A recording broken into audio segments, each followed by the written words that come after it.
Hello, welcome to today's broadcast. It's October the 17th, only 20 days till midterm elections. So today's why we all need to vote is that if you're pregnant and you start bleeding uncontrollably, you need medical care that will be in the form of an abortion. It's called an abortion to stop a pregnancy that's causing you to bleed to death. And if it's a medical grey area by virtue of Republican legislation, then your life will be a game of Russian roulette while doctors wait and consider whether or not your life is sufficiently in jeopardy to meet Republican instituted legal standards for taking medical action to save your life. And that's important. And number two, I will note that the other day, Carrie Lake, a Republican candidate for the governor of Arizona, said, I'm going to win. She was asked if she would accept the election results. And she said, I'm going to win the election and I will accept that result. And that attitude is now common amongst Republican candidates who are following Donald Trump's lead. And it's also reminiscent of Mussolini, who, let's see what year it was.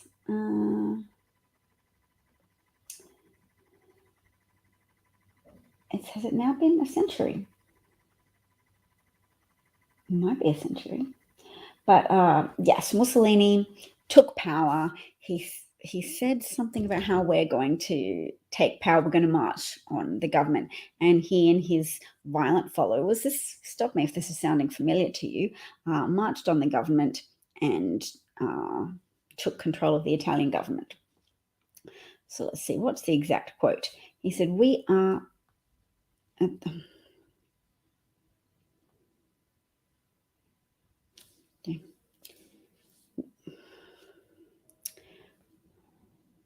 We are at the point when either the arrow shoots forth or the tightly drawn bowstring breaks.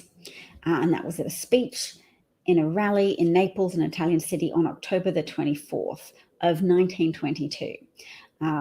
4 days, he also said, our program is simple. We want to govern Italy. He told supporters that if the government did not resign, they must march on Rome. Does that sound familiar to you at all? A charismatic, posturing, performative strongman who tells his followers, we must get what we want. That is the only fair and reasonable outcome.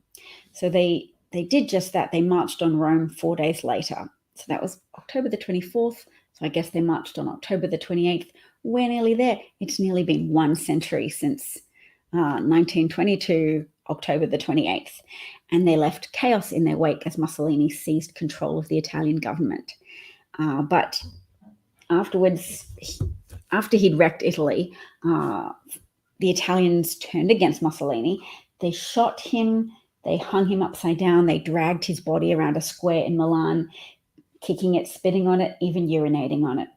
And yet somehow this system he initiated called fascism persists because people have an inherent yearning for a performative strongman when they are feeling weak or confused.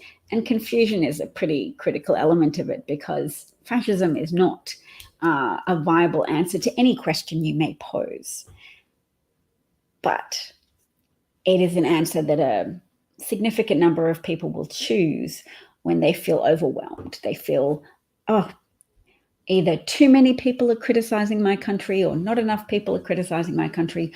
I want the simplicity of a father figure saying, these are the bad people, we will cast them out and oppress them. It's got some kind of malicious energy to it that snowballs. It's a kind of malevolent glee, and it's a little bit contagious when the violence becomes intimidating and there's a sufficiently meek population that's capable of being intimidated. Or just a population that's sufficiently passive and complacent that they're content to let the noisy, loud fascists propose their solutions and run with that outcome. Now, what stopped Trump and his followers from taking control of the United States government on January the 6th was just at least a bare minimum of enough people doing their job to protect America. So Officer Eugene Goodman distracted the Trump seditionists, the Trump insurrectionists, away from the door to the Senate chambers. He backed up some stairs and drew those people who had invaded the Capitol after him, thus giving American legislators just enough time to escape the Capitol building at that stage and to go into hiding. Mike Pence was able to escape into an underground garage basement area, and nobody was killed. Miles Taylor, who served in the Trump administration, said yesterday, the day before on Nicole Wallace's show, that he believed Trump wanted people to die. He wanted enough people to die so that he could invoke the Insurrection Act. He wanted there to be more Antifa there. He wanted there to be pitched battles between Trump supporters and anti-fascists so that he could say, look at all this fighting. Who can say who's to blame here? There's just conflict, so I have to take charge as the president. He needed plausible deniability as cover for his insurrection efforts, for his attempted coup. The official term is actually autogolp if you're already president and you're resisting the democratic transfer of power. Autogolp, spelled Golpe. That's something for today. And let's have a look about Parler. I promised to talk about Parler, and the key context here, as noted by a journalist, is that Candace Owens' husband, George Farmer, is the CEO of Parler. You know, Candace Owens is a well-compensated race baiter, a woman who, when she was younger, was supported by the NAACP for claiming that some white boys said they were going to kill her. So, i.e., trying to get justice and redress for being victimized by racist people who were making violent threats towards her from her own account, to being someone who now says, I don't believe that racism exists in this way, and George Floyd wasn't a victim of racism. He was a victim of something else, the kneeling on his neck, the kneeling on his back, the preventing the physical activity of the police officers who were preventing him from drawing in adequate levels of oxygen. That didn't contribute to his death. That didn't cause his death. Basically just kissing up to white supremacists who prefer to believe, or just even claim to believe, that police are not at fault and Black people are always at fault for their own deaths at the hands of police officers. So Candace Owen is a compromised white supremacist complicit person, very well paid for doing so, and she's married to a white supremacist who owns, or who's CEO of Parler, and they've sold it to Kanye West. They've sold Parler to Kanye West. He plans to acquire Parler. Elon Musk is proposing to buy Twitter, or at least he'll suffer from severe financial penalties if he fails to deliver on his contractual obligations to buy Twitter.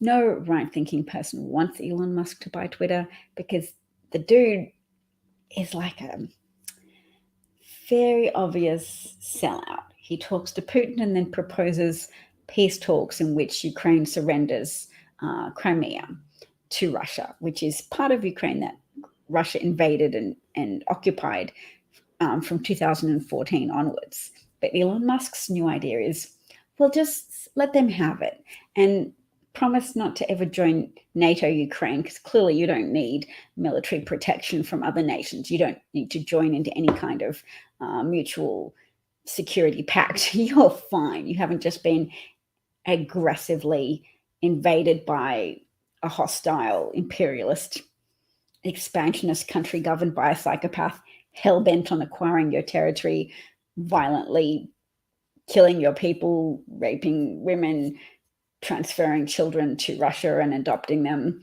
all in contravention of international law. That's just, I mean, who cares about that, says Elon Musk.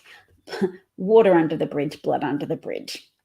I had some concerns about Putin potentially nuclear escalating the war, but the main noise you hear about nuclear escalation is from people on the left who were initially like, Putin's not going to invade Ukraine. This is all a figment of the West's imagination.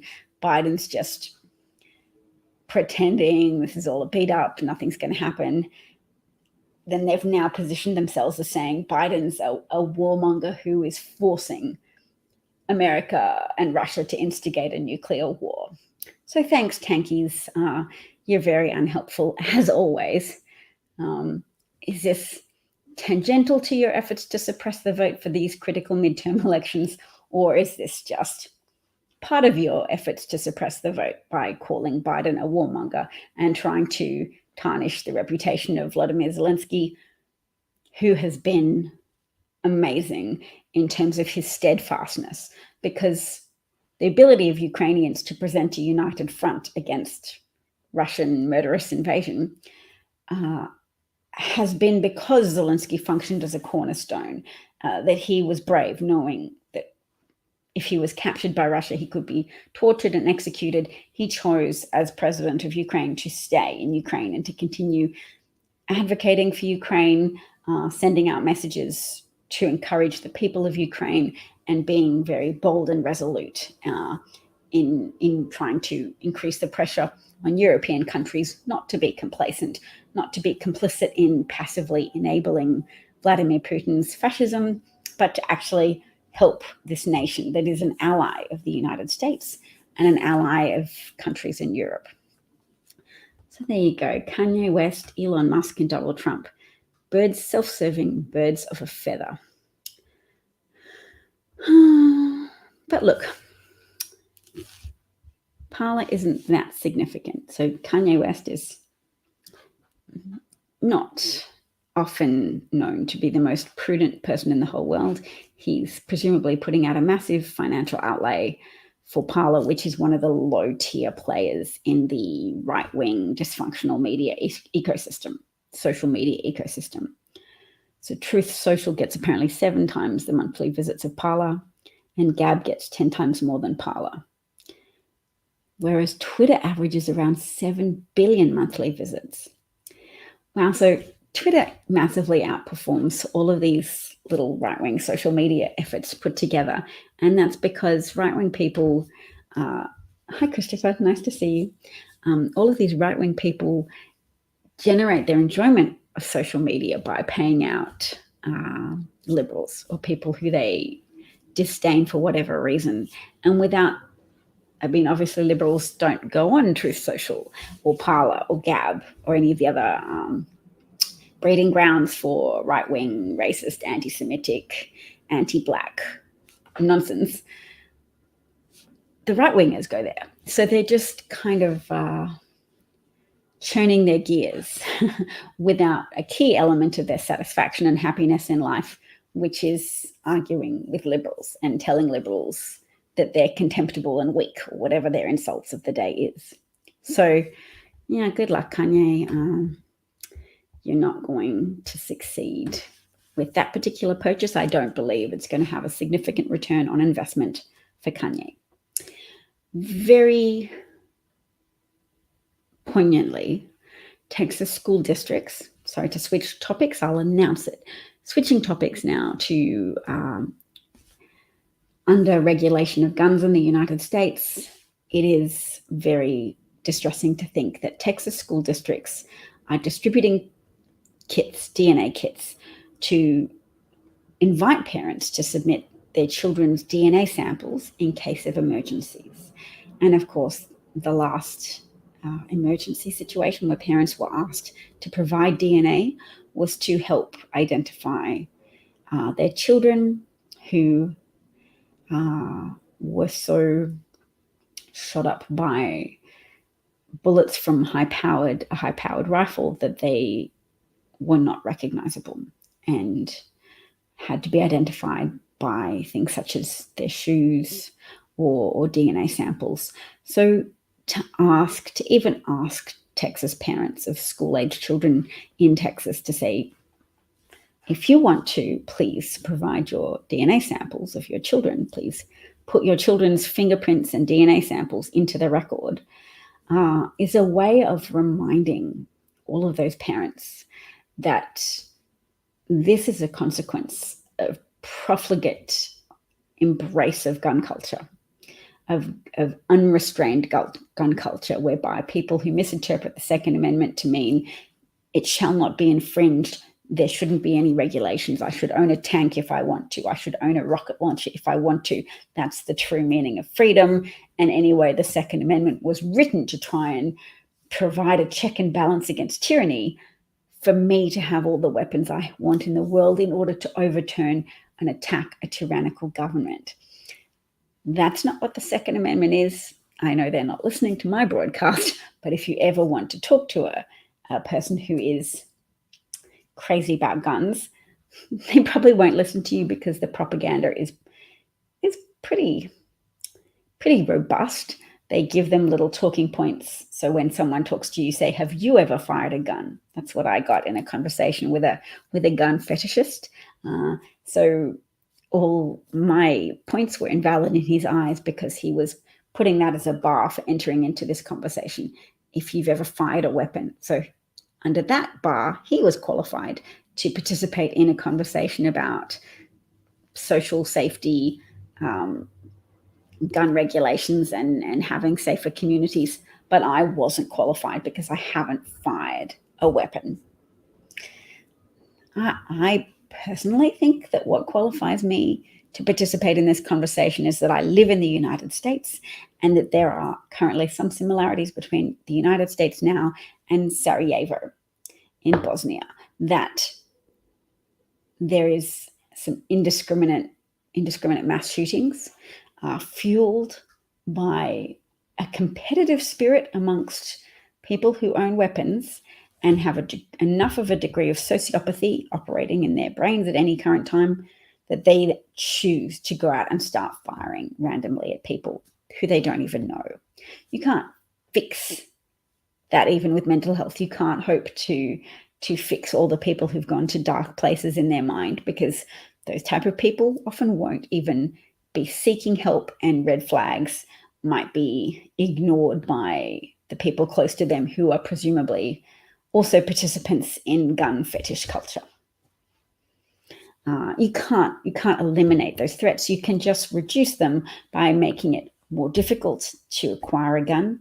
That you have to have adequate levels of training to inform parents who also own weapons of the need to have extremely secure storage for any weapons they may possess, and also to just make it a higher hoop to jump through to own high-powered weaponry, semi-automatic weapons that reload easily or are easily converted to a semi-automatic weapon. And that is the only way to address the absolute carnage that occurs in multiple American states on a daily basis, with so many people having their lives ended or ruined through being hit with bullets or having their loved ones hit with bullets. And if people are the problem, not guns, we have to do more to make it difficult for people to obtain guns. If people are the problem, we don't want the problem to have overly lax access to guns. So I hope that makes sense.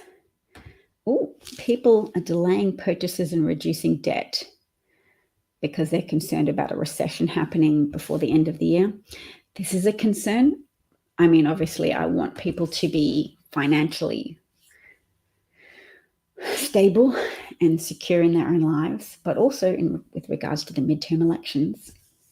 If people are feeling afraid of a recession, white people particularly have a tendency to blame Democrats and excuse Republicans. So Republicans they honestly do not have any solutions to economic downturns.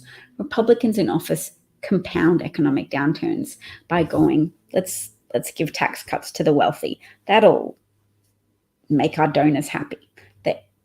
Honestly, their governance style is pseudo-populism, to make things worse for people and then use populist fascist arguments that the reason why things are so terrible are because groups of others are taking it.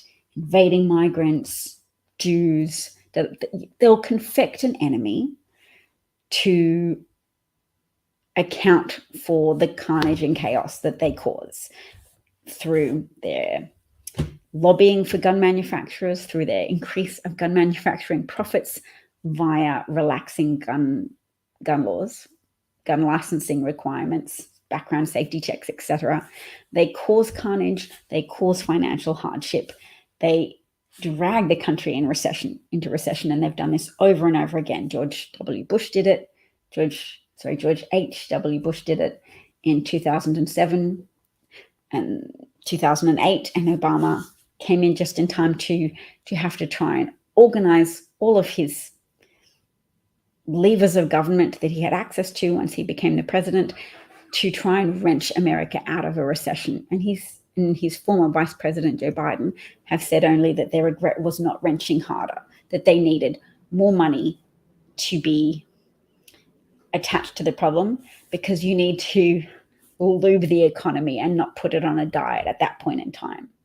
People always talk about the economy in Republican favoring terms, as if you just need to tighten the belt. Middle America, low-income America needs to just tighten its belt and stop spending money. And the government needs to stop spending money, as if it's a family budget. Government investment in infrastructure is what creates an economy that has movement to it. It's what creates an economy where people have cash to spend.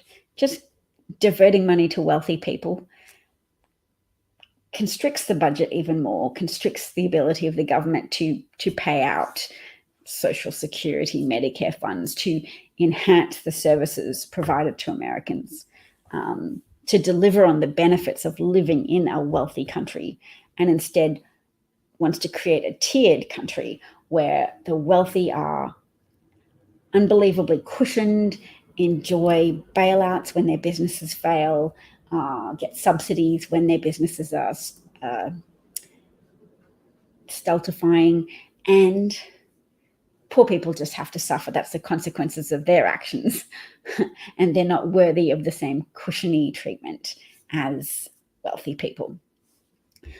So, yeah, we need to emphasize that it's going to impact the economy even more if Republicans get into office and immediately capitalize on the talking point of performative piety with regards to newborns.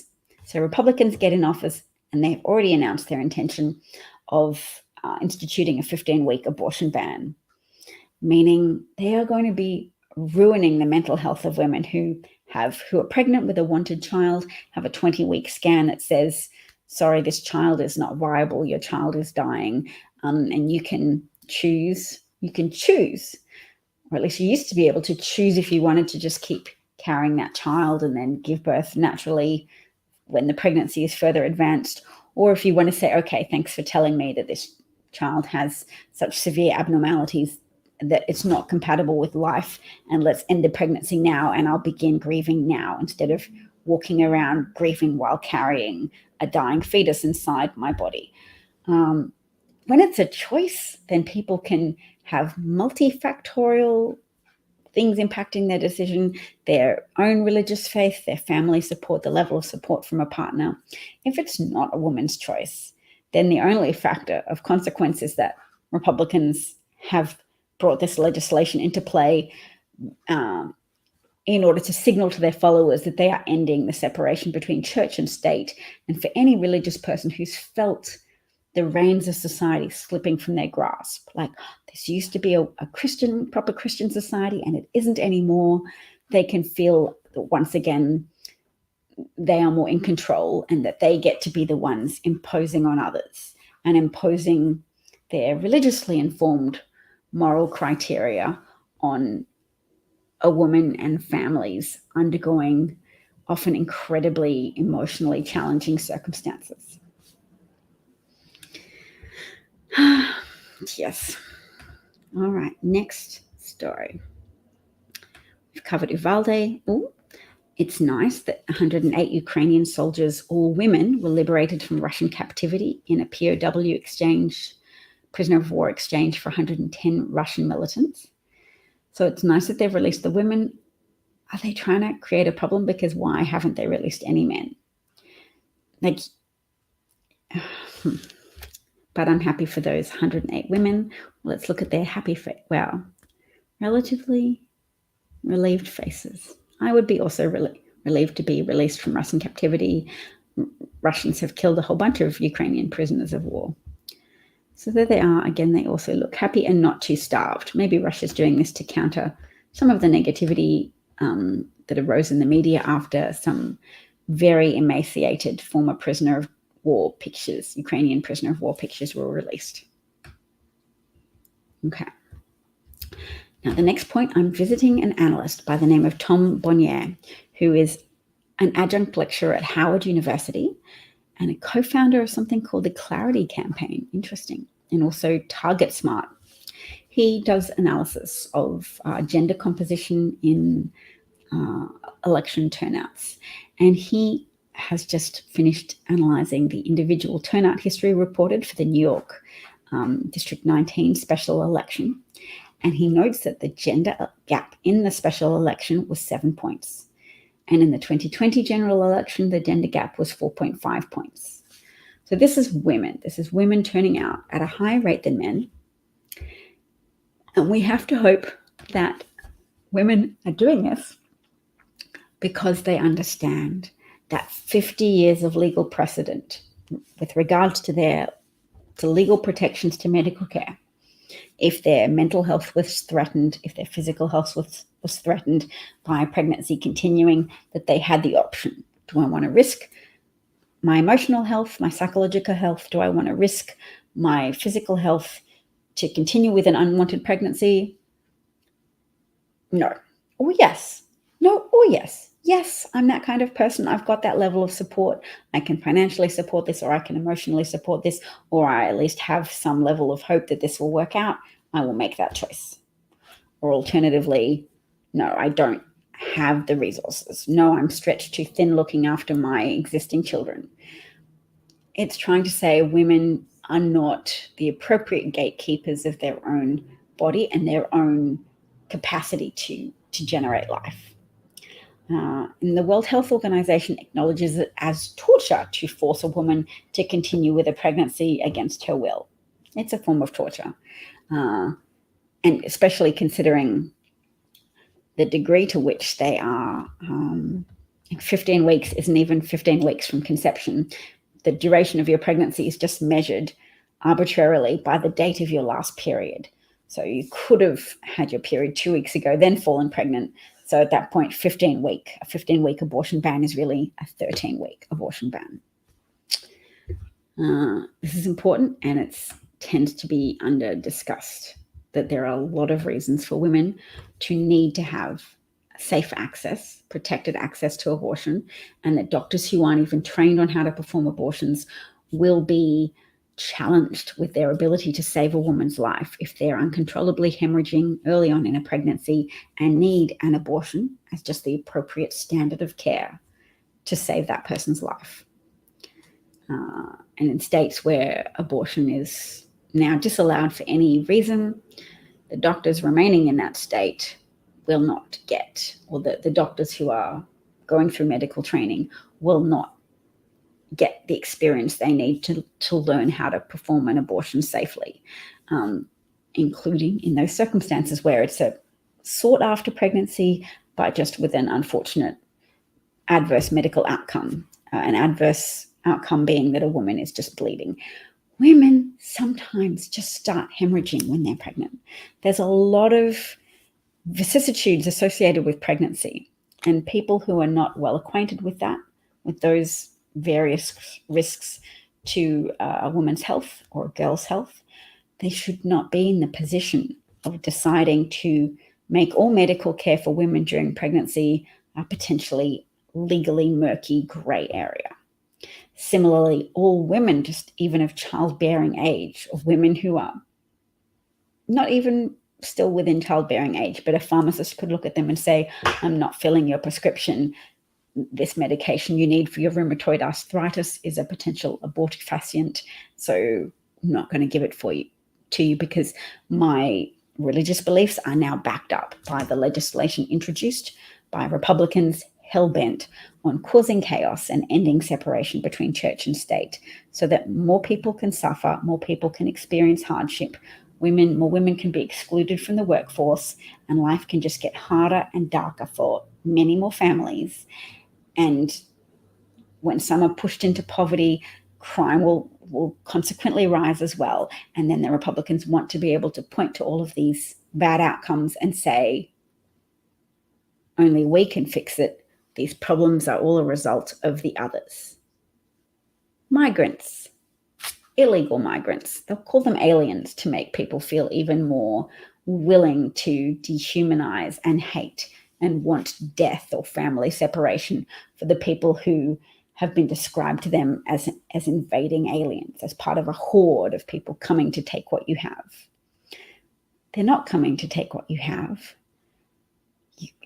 The Republicans that some people vote for, or that other people just don't participate in voting and so are complicit in letting Republicans seize power at state level, in legislatures, in Congress, and of course with Trump in the executive office.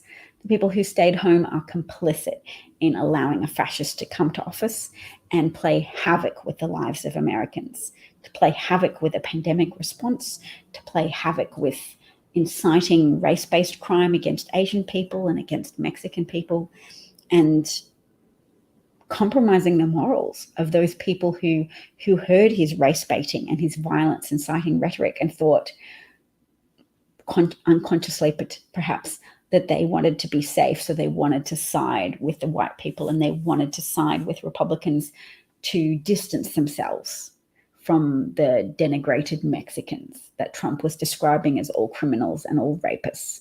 They wanted to say, oh no, we're establishment, we're status quo.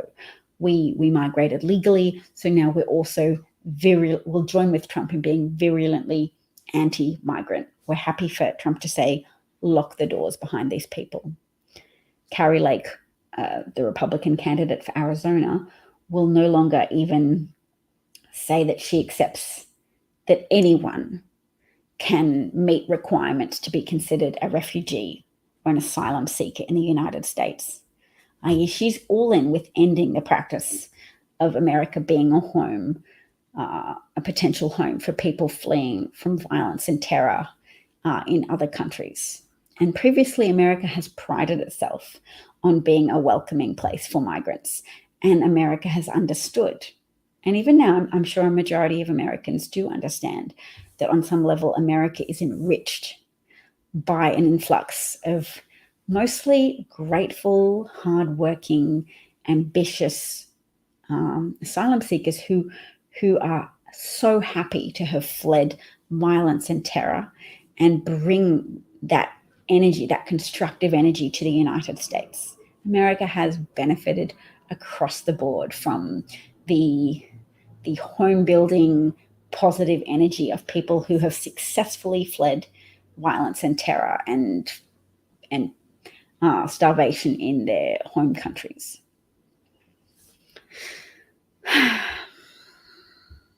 So we need for there to be a 7-point gender gap. We need a lot of women to turn out, and for hopefully a lot of the men who turn out to be men who appreciate the danger that women are being placed in by the imposition of these draconian performative piety abortion bans that make Republican voters get to bask in the perception of themselves as saviors of the unborn, but in reality imperils women and imperils the financial stability of families where their contraceptions failed and they know they can't afford another child, and they can't afford even for a woman to be potentially sick during pregnancy and unable to be in the workforce during that time. And some people get so sick with morning sickness or all-day sickness that they can't, they miss enough days to lose their jobs. There's a lot of jobs that are very physically demanding, and pregnancy is very physically demanding.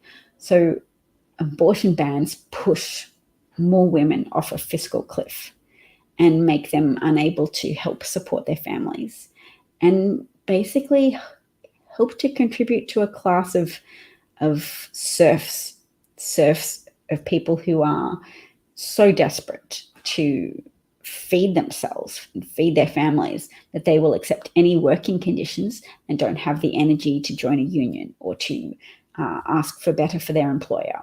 People who don't have the energy to get ahead in life anymore, people who are stuck, who are immobilized in a surf class of people who are so deprived of access to any form of social ladder, cannot lift themselves up by their bootstraps because they're hungry, they're scrabbling for survival.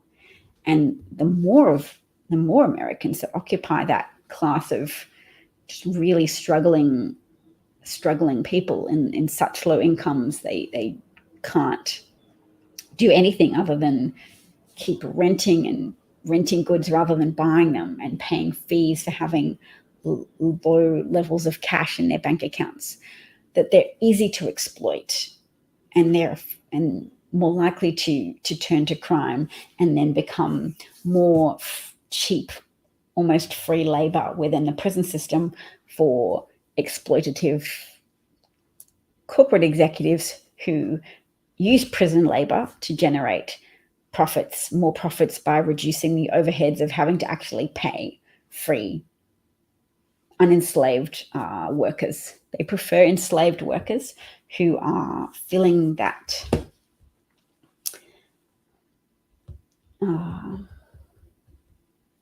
that exception that's part of the 13th Amendment that says you can't enslave another human being unless they're incarcerated. Then you can have a slave. You can force people in jail to work for free. It's not quite the same as chattel slavery because you can't imprison and enslave their descendants, but it's still labor that you don't have to compensate fairly. Let's go to the 13th Amendment. 13th. Section 1. Neither slavery nor involuntary servitude, except as a punishment for crime whereof the party shall have been duly convicted, shall exist within the United States or any place subject to their jurisdiction.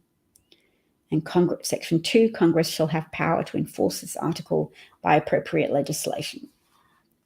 So let me just say that again slowly. This is a 13th Amendment that was ratified on December the 6th of 1865. Neither slavery nor involuntary servitude, except as a punishment for crime whereof the party shall have been duly convicted, shall exist within the United States. So you can't have slavery, you can't legally have involuntary servitude unless somebody's been duly convicted of a crime. Then you can have slavery and involuntary servitude. That is the crime clause exception to the 13th Amendment. And look how massively that's exploited in the United States. Look at the conviction rates for Black people accused of minor drug crimes relative to white people, and you will see that there are people hell-bent on perpetuating a dynamic of slavery and involuntary servitude with as many impoverished, desperate, and crutch-using, drug-using people as possible, but preferably Black people who are more low-hanging fruit targets for racist law enforcement officers, racist prosecutors, racist judges to take advantage of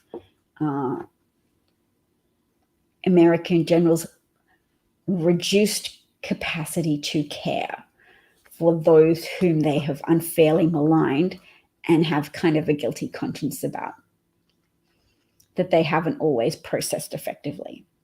So Black people are still incurring harm from the failure of enough white Americans to learn accurate history and to process history at an emotional level and say, yes, that's not great what happened. Let's not do that going forwards. There's people who still want to perpetuate harm against Black people rather than admit that harm occurred and that it was a moral injustice. So let's see how this broadcast is going. Oh, I have some people I should block. And they are bots. Block. And block. Done. I blocked the bad people. All right. What else have we got to get to today? Look at the faces of the Russians who are being conscripted. Musicians rehearsing in the street, delivery drivers are being shipped off. Let's see. Joe Cirincione, who is a national security expert, former director of the Carnegie Endowments Fund and taught at Georgetown, and a former ISAB advisor to the State Department. So he's an American diplomat, a mover and a shaker, and he notes that this a quote from the Washington Post article that says, "They were looking for men to fight in Ukraine, and they seized nearly everyone they saw.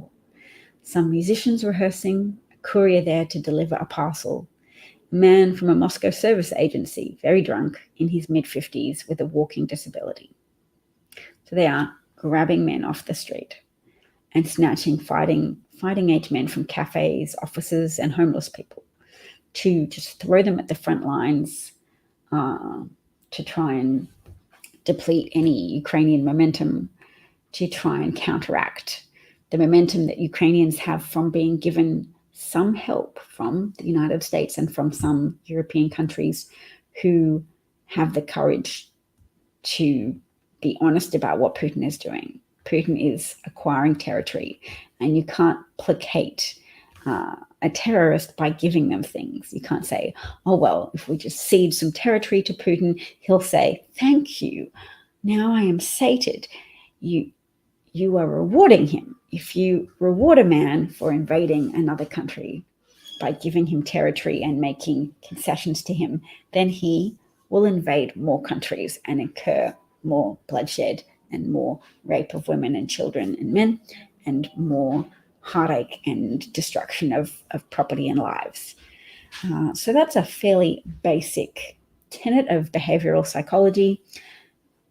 Most people understand it. There are a lot of Putin apologists out there, whether they are Putin apologists because it just seems logically intuitive to appease bullies, or whether they're actually being funded in some way by people who encourage them to look favorably at Putin and his activities and to want to mollify him and describe his aggression as justified rage in some way. Oh, he's angry at the hegemony of the West. Give him things, give him what he wants, and then he won't be angry anymore and he won't have any more cause to attack others. Not how it works.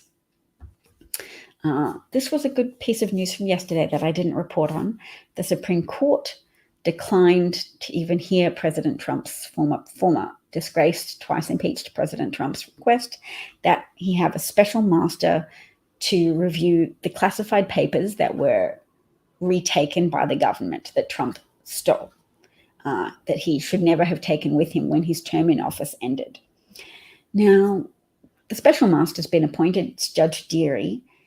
He doesn't seem particularly hostile to the rule of law, but the thing is, the existence of a special master being told he needs to look at classified papers from the government is fuel for Trump's false narrative that he's being persecuted. So you have to have checks and balances to reduce the persecution, to help Trump on a pathway to getting back the documents that are his, because if he had them at some point while he was president, then presidential privilege, executive privilege, should just get to keep whatever national security documents that's right. Is that what he gets?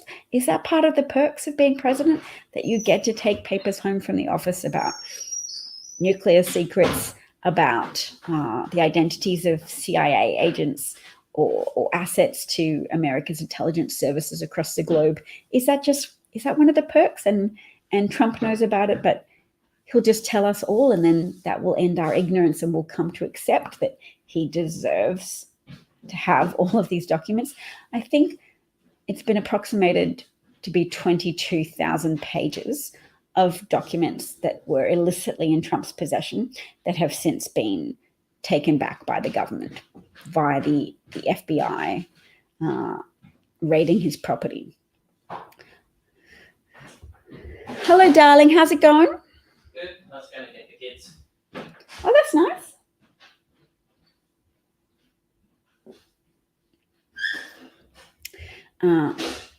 And of course, the other news about Bannon is that the Department of Justice has recommended a 6-month jail sentence, which is the maximum for defying a subpoena from Congress, and also a $200,000 fine for Steve Bannon for defying the January 6th Select Committee subpoena.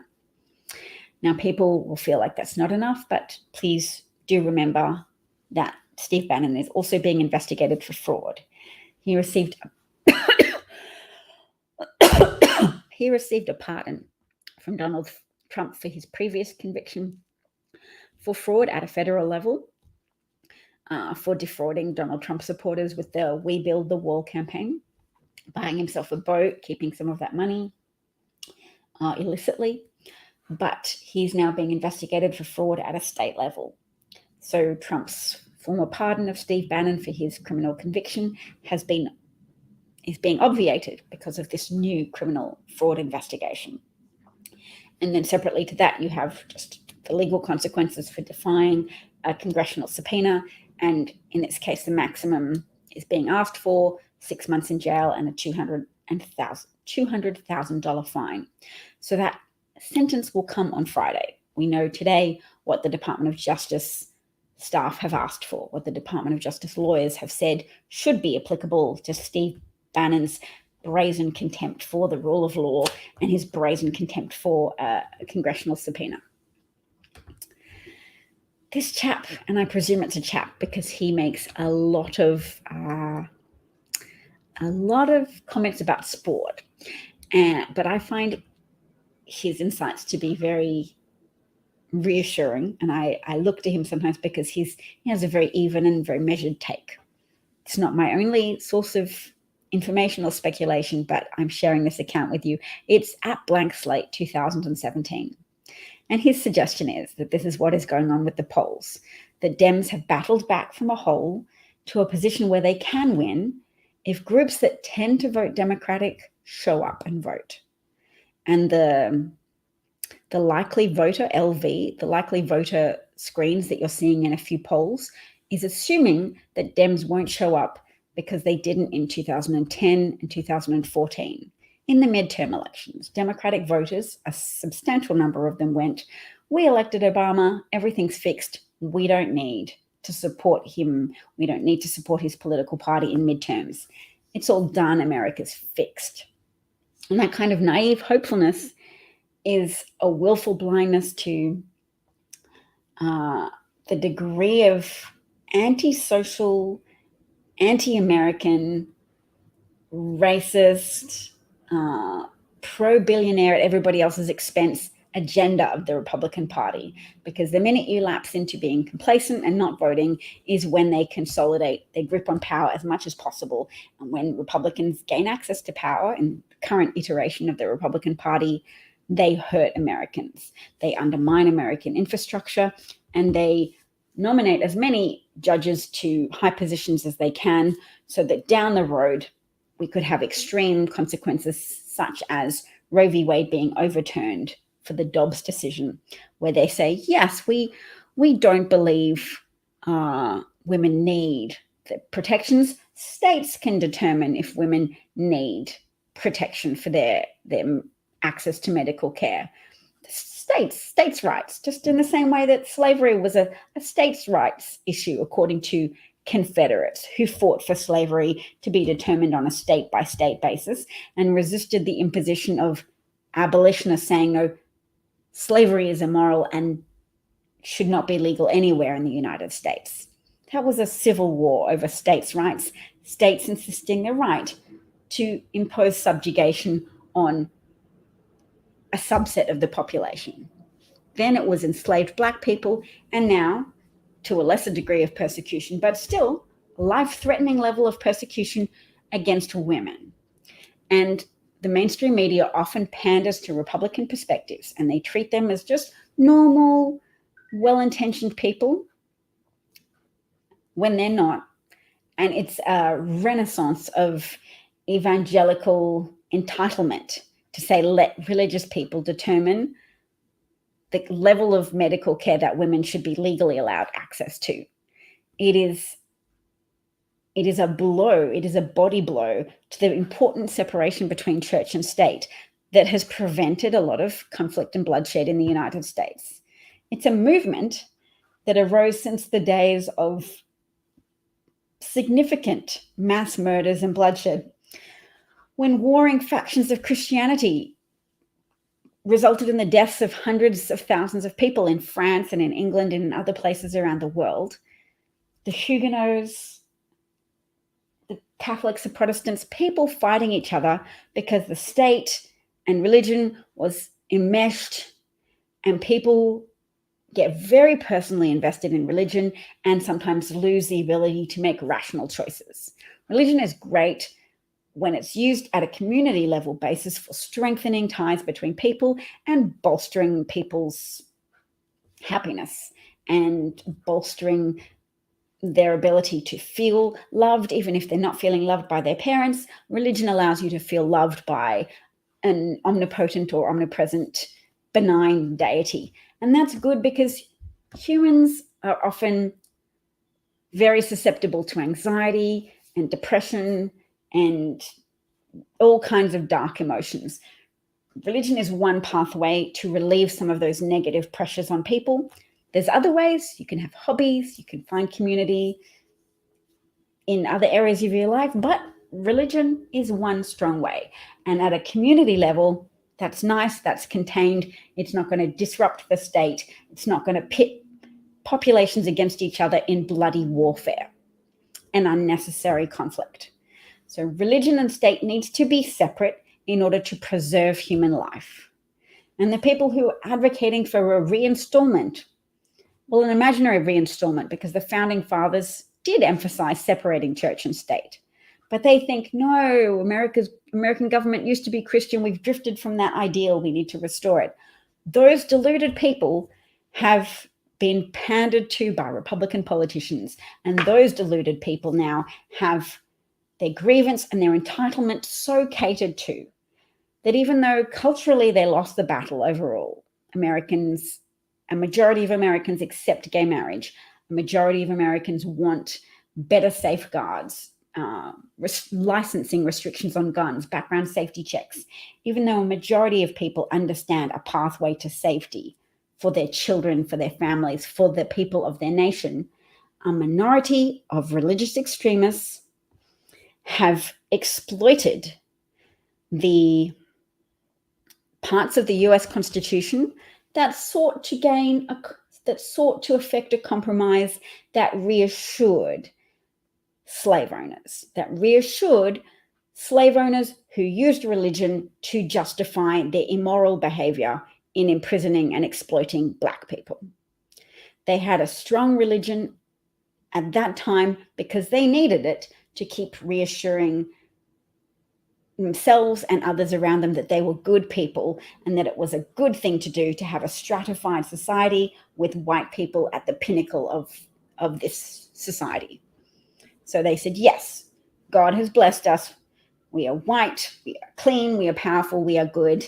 And the other people are more base, animalistic. They need us to give them Christianity. They need us to save them. This same kind of paternalistic savior complex that white people who support abortion bans are exhibiting when they try to save women from their bad decisions.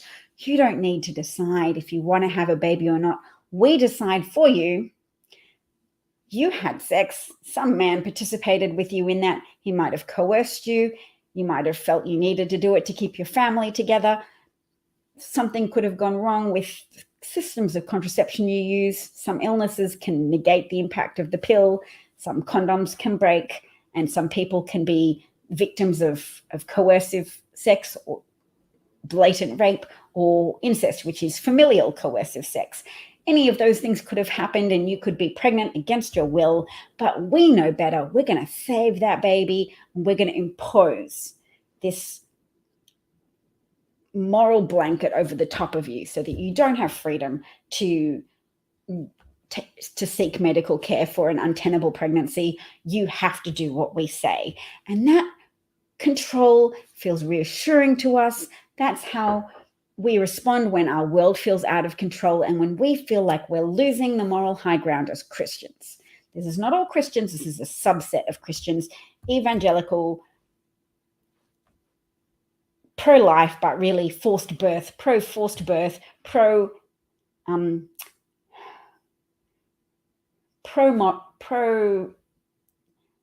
deprivation of medical care, pro-legal grey area for women who are hemorrhaging potentially to death, pro-death of women, pro-death of girls, pro-imposed infertility from women who couldn't get medical treatment in time to save their own uterus. The pro-life, forced birth folks are ruining people's lives because these abortion bans are now current in multiple American states. And even if you don't hear the stories every day, they are happening to women now.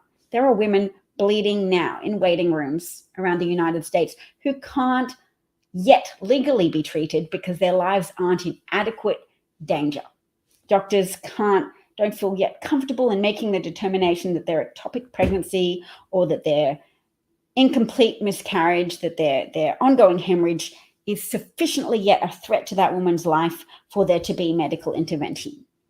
That is what's happening now as a consequence of this performative piety on the part of Republican voters and the Republican politicians who are pandering to those voters. If you are aware of these circumstances and you want to help, there are organizations that will allow you to help. There's Mobilize Us. Let's bring it up on screen so people can see.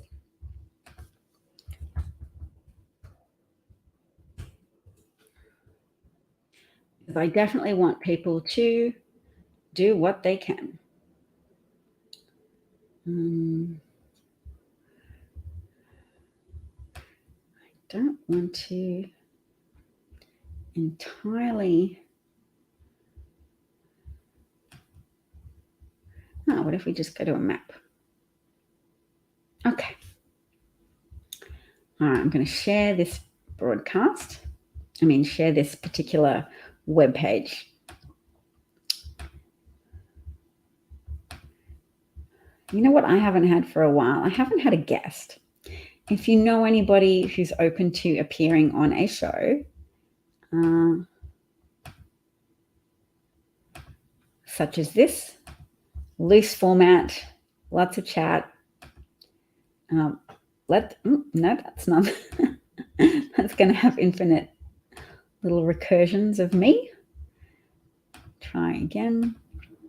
Mobilize Us. There.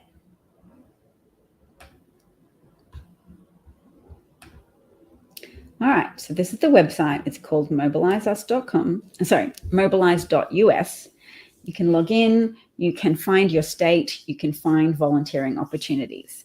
We are down to the last 20 days here. It's close to the wire. And the thing about fascism and the contagion of fascism is that the bar for truth gets pushed downwards in a very intense way.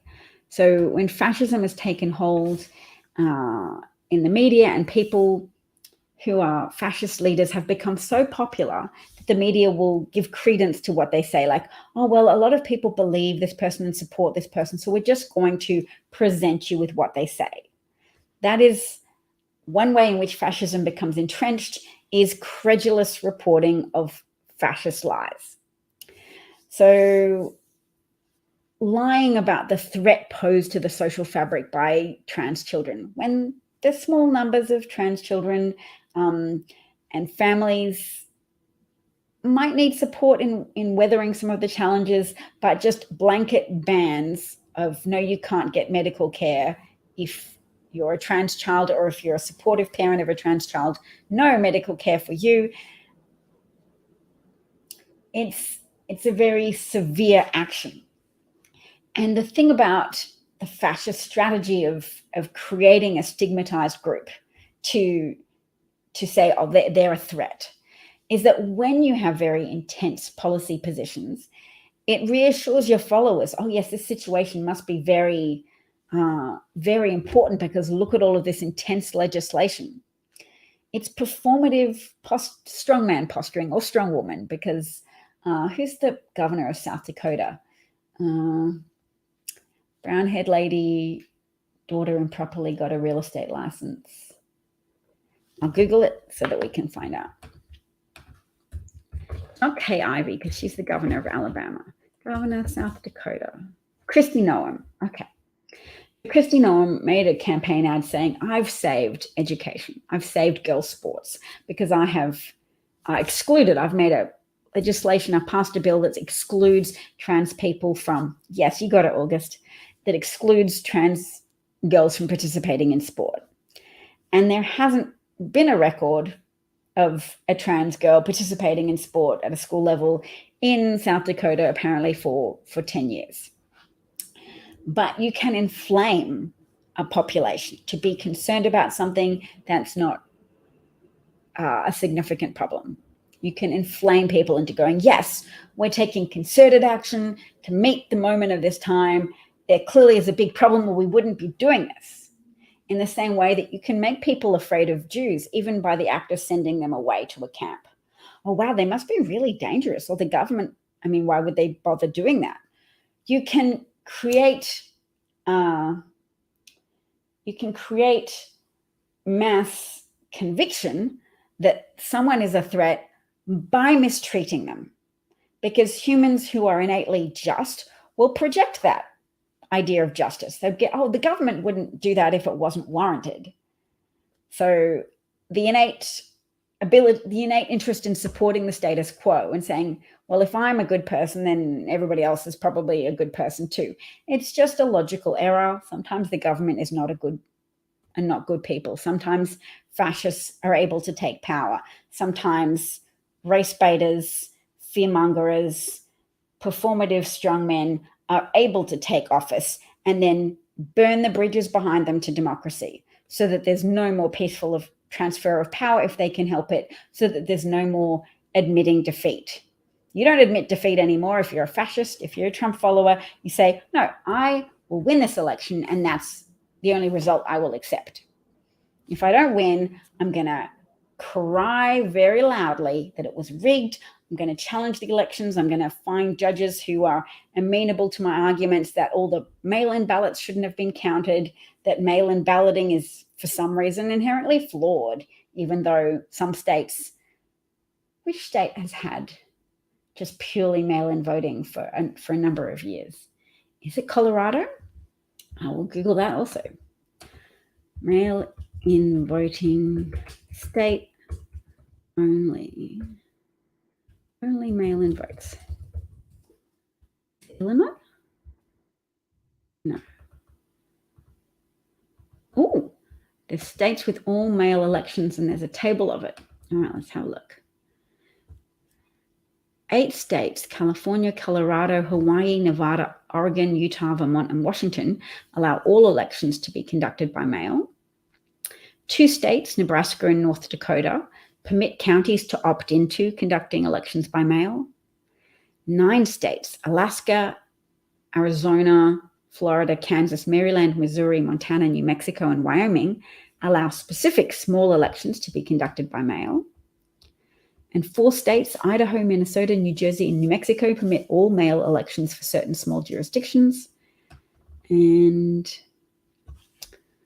wow, in Oregon, since 2000, the year enacted was 1998, the year implemented 2000, all elections conducted by mail.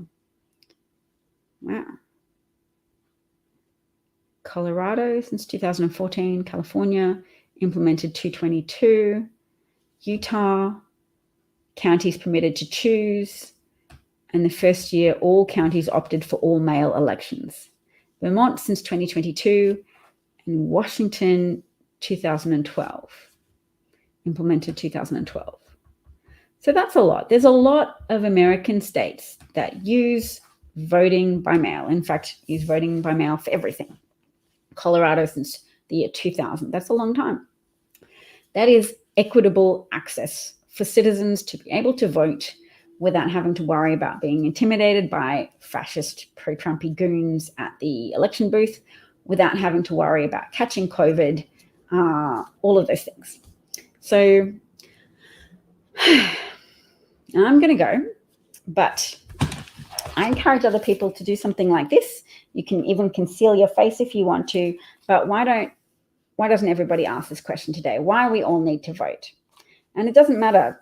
You don't have to specify Republicans or Democrats. The kind of person making a list like this who perceives the threat to democracy right now is typically a Democrat. It's always Republicans who benefit from low turnout, from disaffected voters deciding it's not worth it, from disaffected voters who've been impacted by Republican propaganda that says both parties are the same, that outcomes are set in stone regardless of which political party gains office. I'm just going to reiterate for accuracy's sake that outcomes aren't set in stone, that under Biden, there's been a massive investment in American infrastructure, that the solar energy, various forms of renewable energy, those industries are benefiting from an injection of funds that's going to grow American job markets, etc. There was the child tax credit, which gave money to people with children. And that was amazing for people who had children in the United States. I don't qualify for it, but I appreciate that so much hardship in American society for people with dependents who don't earn income but require food and clothing and entertainment and shelter and education. Those dependents need funds, and that is a strain on parents, particularly during a time of global inflation. And global inflation is a consequence of Vladimir Putin's war of aggression against Ukraine, and is not limited to the United States and is not a function of Biden policies. It is a global problem.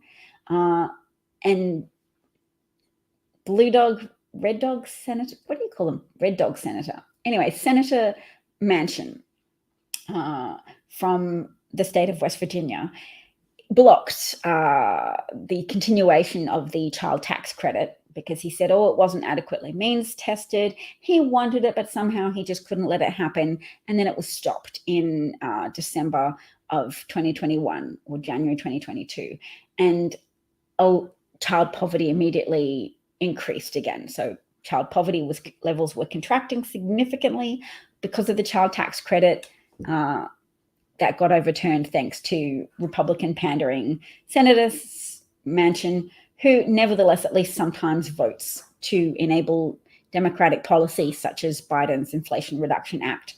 So I can't completely throw him out with the bathwater. Without Manchin, there would have been Republican control of the Senate in 21 and 22, and then nothing to help the American people would have been done, only steps to help American billionaires and maybe temporarily throw a bone to the American middle class, such as Trump's tax cuts, which predominantly benefited the very wealthy and temporarily helped out some of the middle class that lived in red states, whereas blue state people often saw their taxes increased because exceptions that allowed you to take into account how much you'd paid in state tax when calculating how much you owed in federal tax, those exceptions were eliminated for Trump to use the tax system to punish blue state voters and blue states. Christopher, thank you for your compliment. Dude, I'm married, but I do also appreciate positive feedback. Just and mail-in ballots are very convenient. Oh, that sounds like my kids being back. I've got to go. Cheers, everyone. Take care and talk to you again soon. Thank you so much for your support as always, Christopher. Bye.